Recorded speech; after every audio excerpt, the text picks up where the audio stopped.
Dyma Winks. Mae Winks yn 6 oed, a bachgen i fe. A mae o'n un o ddau gathod gen i. Mae o'n llall yn ddu, a mae'n frawd iddo fo. Ond mae Winks yn gwyn a sinsir ei liw, gyda cwmffon streipy oren.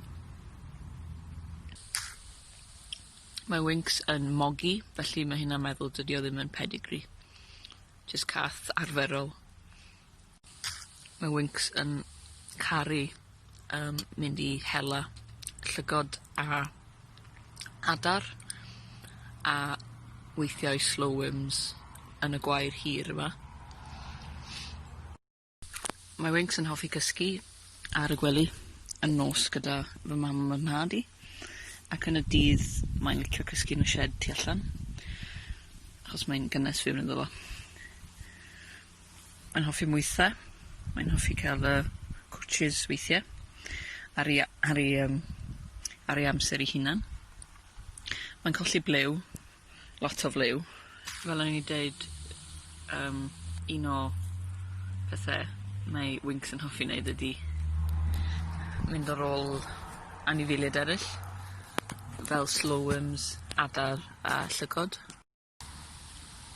Mae o'n hoffi cysgu, lot. Wrth gwrs mae Cath yn gallu cysgu fyny at 18 i 20 awr y dydd. Mae weithiau yn hoffi yfed fel llyfu iogurt, llaeth y llan gyda fi. Mae weithiau'n cael sardines allan o tin pan mae un o'n ni'n cael rhywbeth i fita. Mae'n rili licio ciwiar a ham a pethau ffresh. Fel chi'n gallu gweld, mae'n licio cysgu rhwle weithiau hefyd.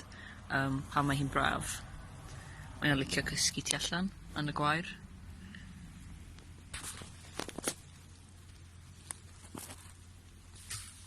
A pan mae o'n hapus, mae o'n canu grwnddi'n uchel iawn. Mae'n hoffi gael cwtsh, a mae o'n hapus iawn pan mae o'n gorwedd ar clun rhywun yn cael mwythau ac yn cael sylw. Mae Winks cyn yr amser yma wedi dal cwningen unwaith, a cwningen wedi lladd. So mae o'n eitha da yn hela anifeiliaid, bach a mawr. A wan mae'n edrych fel mae'n mynd i fynd i gysgu yn y ochr y sietin, ochr y ffens, yn y gwair tŷ drws nesa. Mae ambell berson wedi dweud bod gen Winks cysgu mawr mwy na Cath arferol.